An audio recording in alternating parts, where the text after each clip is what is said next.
Bonjour et bienvenue à cette session d'information sur les antennes de la RTVH. Ouvrons ce journal avec la politique. Le président de la République, Félix Tshisekedi, a levé jeudi 28 mars la mesure de suspension de l'installation des sénateurs élus le 15 mars dernier après réception de rapport préliminaire du procureur général de la République près la Cour de cassation sur les allégations de corruption intense ayant émaillé les sénatoriales. Les sénateurs élus devaient donc initialement rejoindre l'hémicycle le 1er avril. Francis Malami nous en dit plus. Le président de la République, Félix Antoine Tshilombo Tshisekedi, réaffirme sa détermination à combattre la corruption sous toutes ses formes. Considère que plus rien ne s'oppose à l'installation du Sénat, souligné par un communiqué de la présidence, lu par Vital Kamerhe, directeur de cabinet. Avant l'annonce de cette décision, le président de la République a reçu dans la journée le premier rapport de monsieur le procureur général près la Cour de cassation après sa réunion des consultations avec le procureur généraux près la cour d'appel. À travers toute la République sur les allégations de corruption relevées autour de l'élection de sénateurs après-temps du même texte. Tshisekedi a pris acte de ces pré-rapports et félicite le magistrat pour le travail abattu en même temps qu'il les encourage à faire aboutir, conclut-il. Le 18 mars dernier, le président avait, à l'issue d'une réunion interinstitutionnelle, décidé de suspendre l'installation de sénateurs élus vendredi dans 24 de 26 provinces de la République démocratique du Congo et de renvoyer s'inédite l'élection de 26 mars. Ces décisions avaient été prises après que la débâcle de son parti au sénatorial soldée par une victoire écrasante du Front commun pour les Congo de Joseph Kabila Kabange. Processus électoral en République démocratique du Congo, le chef de l'État Félix Tshisekedi rassure les électeurs de Beni, Butembo ainsi que Yumbi sur le bon déroulement des scrutins dans un communiqué lu jeudi 28 mars sur la radio-télévision nationale congolaise par son directeur de cabinet Vital Kamerhe. Commentaire dans cet élément avec Augustin Kapena. Dans un communiqué lu ce jeudi soir sur les ondes de la radio-télévision nationale congolaise, le président de la République Félix Tshisekedi a rassuré les populations des villes de Butembo et des territoires de Beni et Yumbi sur le déroulement des élections législatives nationales et provinciales prévues ce dimanche 31 mars dans ces circonscriptions. Environ 1,2 million d'électeurs de Beniville et territoires et Butembo-ville dans la province de Mai-Ndombe sont attendus devant les urnes ce dimanche pour élire 15 députés nationaux et une dizaine de députés provinciaux. Signalons par ailleurs que toutes les dispositions sanitaires et sécuritaires ont été prises afin que les dites élections se déroulent dans de bonnes conditions, a affirmé le président de la République Félix Tshisekedi dans un communiqué signé et lu par le directeur du cabinet Vital Kamerhe. Il s'y est de rappeler que tous les services concernés pour la sécurisation du processus électoral sont à pied d'œuvre pour que rien ne puisse perturber la réalisation de ces élections. Ainsi donc, les populations de ces coins du pays sont appelées à se mobiliser pour participer massivement à ces élections. Restons toujours dans ce chapitre dans le cadre d'une brève. Vendredi hier, dernier jour de la campagne électorale pour les législatives du 31 mars 2019, plusieurs candidats ont envahi les rues de la ville de Beni. Les caravanes motorisées sont visibles depuis le matin sur le boulevard Niamouissi dans plusieurs quartiers. Et toujours dans ce chapitre des élections législatives nationales prévues dimanche 31 mars, Fédération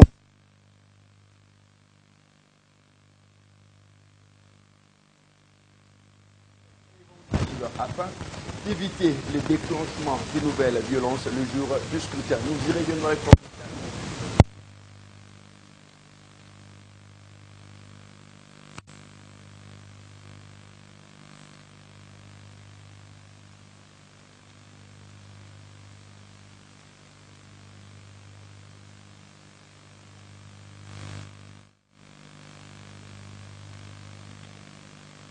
Les États-Unis se félicitent de la visite du président Félix Tshisekedi à Washington la semaine prochaine. Ça sera le premier voyage du président en dehors de l'Afrique depuis son investiture. Sa décision de faire de Washington sa première étape reflète notre engagement commun envers le Congo, plus paisible et plus prospère. Signalons par ailleurs que la visite du chef de l'État Félix Tshisekedi offrira l'occasion d'examiner plus en détail notre intérêt commun à lutter contre la corruption, à respecter le droit de l'homme, à améliorer le service de santé et de l'éducation pour le peuple congolais, ainsi que la sécurité et à créer plus d'emplois pour le Congolais, en attirant plus d'investissements américains. Il sied de rappeler que la passation du pouvoir pacifique en République démocratique du Congo a offert l'occasion historique de tracer une nouvelle voie. Les États-Unis sont tout à fait résolus à soutenir la vision d'avenir du président de la République, Félix Tshisekedi. Assemblée nationale du Congo, à l'issue de l'assemblée plénière consacrée à l'adoption du règlement d'ordre intérieur, le député national Denis Sanga avait initié une motion portant réduction des émoluments des élus. Sur ce, la population congolaise veut voir un équilibre entre les émoluments des élus et des autres fonctionnaires de l'État. Suivez quelques réactions de la population recueillies au micro de Ben Kabantou. Suite à une motion initiée par le député national Denis Sanga qui proposait la réduction des émoluments des élus nationaux avant l'adoption du règlement d'ordre intérieur par la Cour constitutionnelle. Ainsi donc, la démarche n'a pas abouti et n'a pas atteint la majorité dans l'Assemblée plénière. Sur ce, la population qui nous contactée par votre rédaction veut voir un équilibre entre la rémunération des parlementaires et ceux d'autres fonctionnaires de l'État. Je suis extrêmement content si notre État voyait leur rémunération à la baisse. Parce que ces montants est exorbitant, pourtant on a beaucoup de charges avec cet argent. On pourrait même ajouter aux enseignants qui jusqu'aujourd'hui pleurnichent, ils ne savent pas quoi faire par rapport à leur rémunération, leur salaire qu'ils touchent à la fin du mois. Donc j'aimerais qu'on mette un équilibre entre les députés nationaux et d'autres fonctionnaires de l'État. Parce que nous voyons qu'il n'y a pas que les députés qui sont là pour payer. Notre pays est un grand chantier, à savoir il y a du côté des fonctionnaires qui sont très très mal payés. Les professeurs des écoles primaires, leurs conditions de vie sont très critiques. Mais lorsqu'on voit un député qui est élu gratuitement par le peuple, s'enrichir et puis vivre dans le luxe, au contraire les autres souffrent encore. Donc le fait de rabaisser en bas le frais ou le cachet, le salaire de chaque député, c'est pas mal aussi comme idée, mais il faut créer juste ce qu'on appelle peut-être l'équilibre social entre les députés et certains fonctionnaires. Il sied de rappeler les propos du chef de l'État avant son élection. Je paraphrase, je combattrai la richesse pour empêcher l'égoïsme des élus du peuple. Je vois que les députés doivent comprendre qu'être égoïste va détruire toujours notre pays. Donc ils doivent faire pour qu'ils puissent maintenir l'équilibre entre eux qui sont là-bas au Parlement et les autres travailleurs. C'est-à-dire, on a des professeurs, on a aussi les fonctionnaires qui ne sont pas payés comme il faut. Donc il faut aussi ajouter quelque chose chez eux au lieu de pouvoir être toujours égoïste pour que vous seulement vous aurez beaucoup de bien par rapport aux autres. Les parlementaires ne doivent pas oublier que leur pouvoir vient du peuple qui est le souverain premier. Élection des gouverneurs dans la ville-province de Kinshasa. Le mouvement citoyen Nouvelle Voie pour la relève du Congo.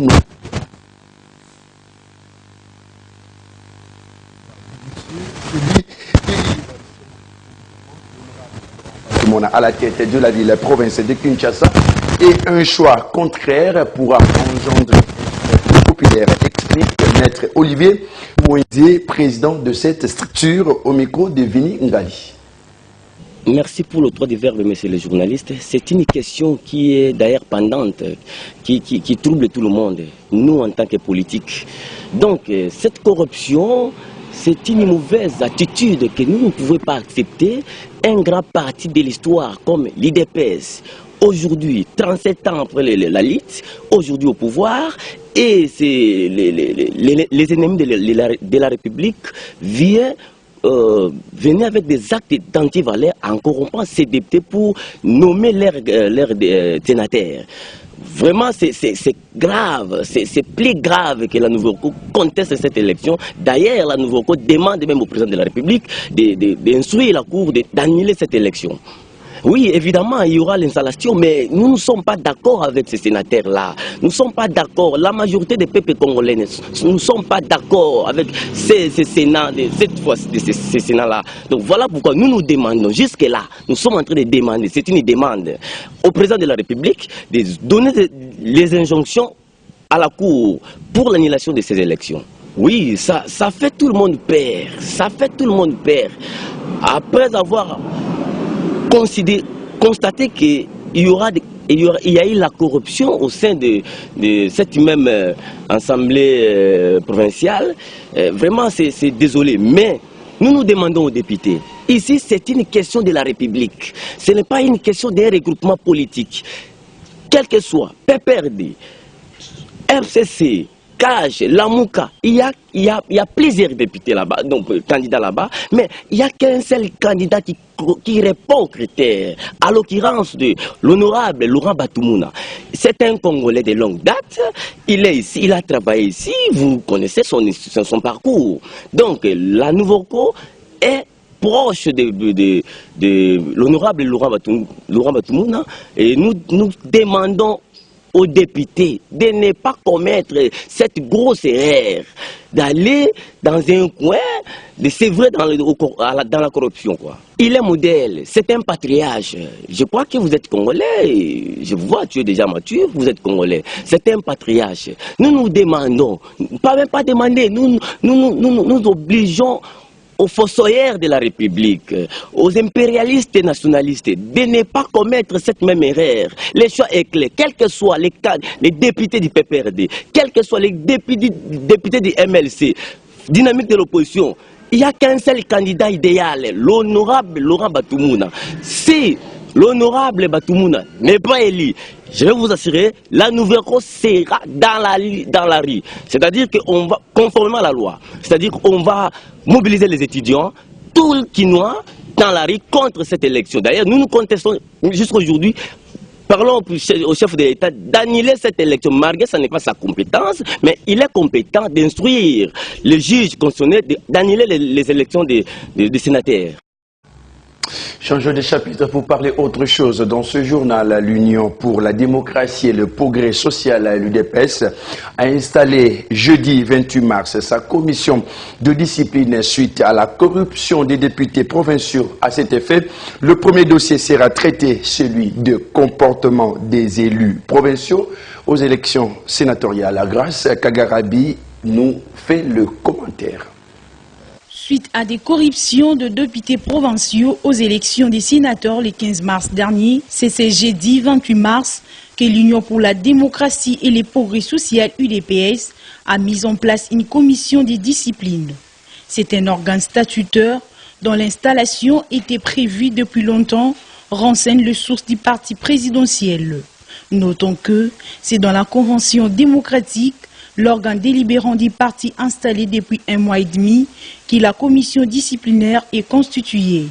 Il y a eu l'accélération du processus étant donné qu'il y a un dossier disciplinaire urgent.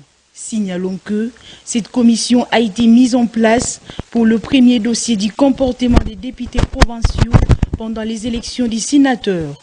Ils vont entendre tous les concernés et ils vont même commencer par la commission électorale permanente CEP, a précisé Jacquemaine Chabani, président de la commission électorale permanente de l'UDPS. Il s'est signalé qu'une dizaine de membres composent cette commission. Un règlement intérieur a même été adopté. Les Congolais doivent se lever pour construire leur personnalité. Les élections doivent apporter la paix et la quiétude. Tels sont les propos de Michel Okongo, président de l'unité de valeur au micro de Stache Kombi. Suivez. D'abord, je vous remercie de m'avoir ici. Je vais préciser une chose. que vous venez de souligner, j'étais l'un des candidats à l'élection présidentielle, mais à un moment donné, je me suis rétracté. J'ai fait presque tous les parcours. Et puis, je me suis rétracté, donc j'avais immolé mes ambitions présidentielles, tout simplement parce que avoir la façon dont la CENI pilotait des mèches avec l'ancien chef de l'État, ces processus, il y avait des inquiétudes. C'est pourquoi nous nous sommes rétractés. Quand je dis nous, c'est moi ainsi que tous les candidats que mon parti avait alignés aux différentes sphères électorales. Encore une fois, tout cela appartient au passé, mais notez quand même que l'élection, ou plutôt les élections sont faites pour apporter la paix et la quiétude. Mais ce qui n'a pas été le cas, nous avions dénoncé le caractère vicieux des élections, parce que en même temps, les élections constituent une base de la démocratie, ce qui n'a pas été le cas dans notre pays. La suite, c'est ce que nous sommes en train de vivre aujourd'hui, fait suite à cette étape de fait.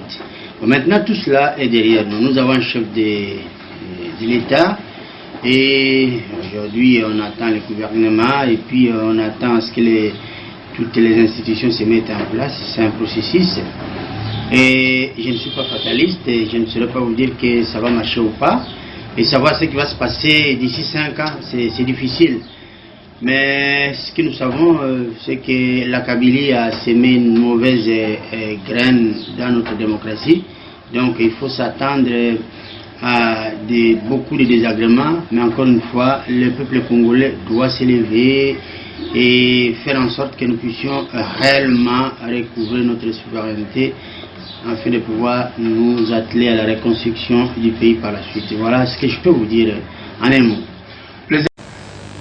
Rendons-nous à présent au Kasaï oriental où le gouverneur ad intérim de la province a lancé officiellement les travaux de réhabilitation de la route nationale numéro 1 Mbujimai-Mweneditu. La cérémonie s'est déroulée dans la localité d'Ebena Kadimba et c'est dans le cadre du programme d'urgence de 100 jours du chef de l'État. Commentaire avec Godfrey Chabani. $200 000 américains est disponible pour la réhabilitation de la route nationale numéro 1, Mbujimai-Mweneditu. Cette confirmation est du gouverneur intérimaire de la province de Kasaï oriental. Ce lancement des travaux de la réhabilitation de ces tronçons entre dans le cadre des programmes d'urgence de 100 jours du chef de l'État de la République démocratique du Congo, Tshisekedi Tshilombo Félix Antoine. Les actions de ces activités ont été lancées à partir de la localité Bena Kadimba, dans le territoire de Tshilenge, au Kasaï oriental. C'est dans cette localité que le coup d'envoi de la réhabilitation de la route nationale numéro 1 a été donné par le chef du gouvernement provincial AI. Il s'agit des travaux de réhabilitation de l'axe Kadimba-Benampunga, une section d'environ 60 km. Selon le directeur provincial de l'office de route de Kasaï oriental, durant environ 2 mois que ces travaux vont s'exécuter. Selon plusieurs analystes, ce qui est à éviter, le programme d'urgence de 100 jours du président de la République démocratique du Congo ne se limite pas seulement à Kinshasa, Sud-Kivu et au Kasaï oriental. Le plus important est d'intensifier les projets à travers les 26 provinces de la République démocratique du Congo. Clôture du mois de mars, mois consacré à la femme. Plusieurs manifestations sont organisées. Sur ce, Dr Mami Mujinga explique l'importance de ce mois ainsi que le thème retenu pour cette année 2019. Propos recueillis par Auguste Capena.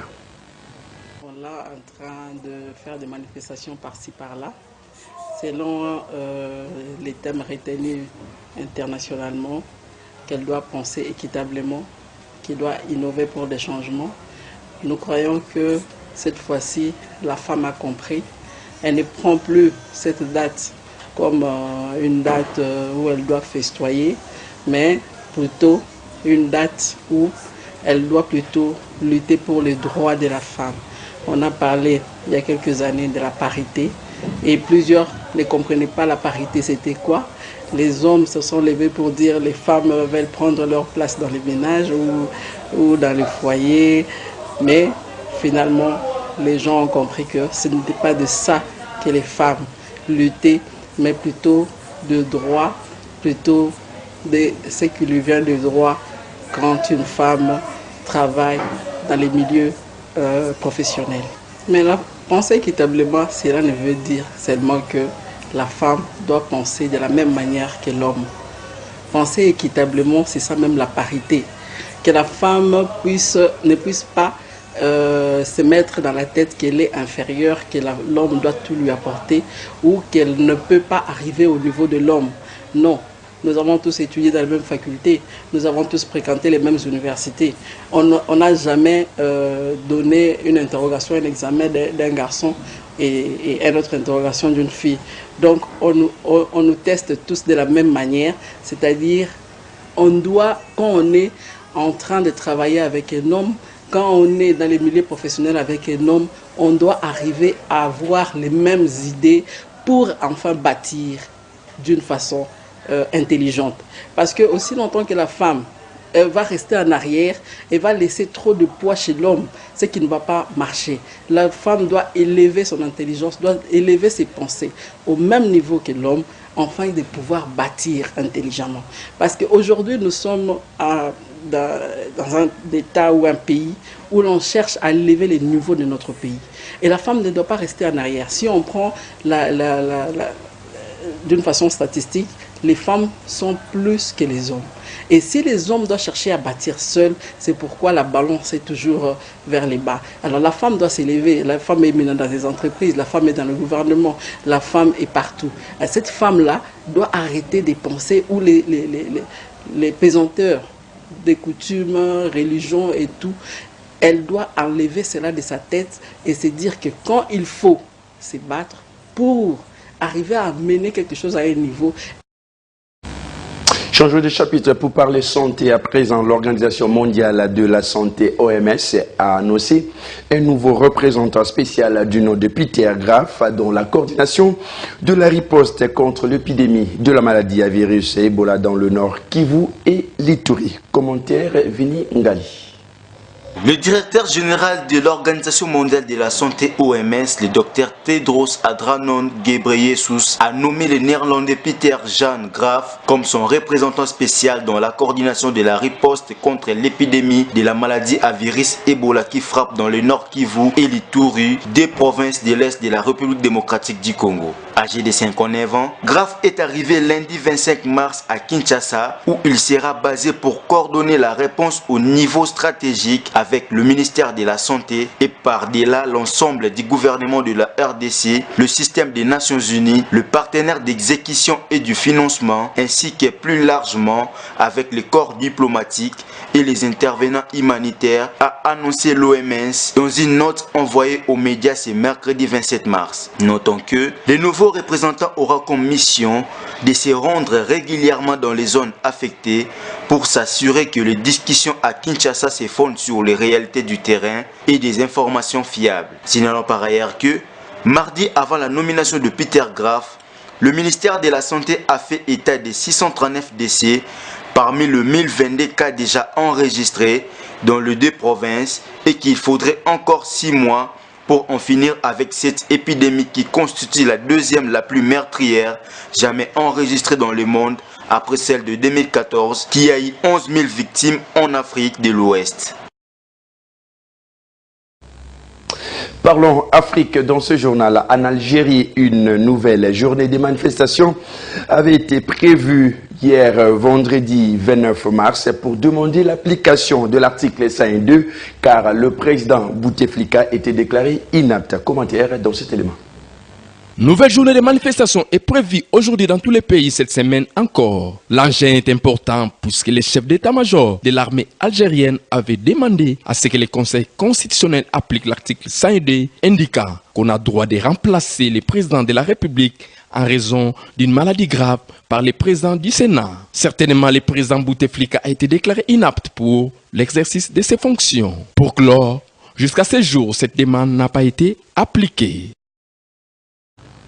Sport pour terminer, les Mamabidi, sociétaire de Raja Club Athlétique International Congolais continuera ou renoncera son contrat avec Raja. L'ancien sociétaire de l'AS avec Club parle de son actuel club et de la finale de la CAF. À propos recueilli par Eustache Koumbi.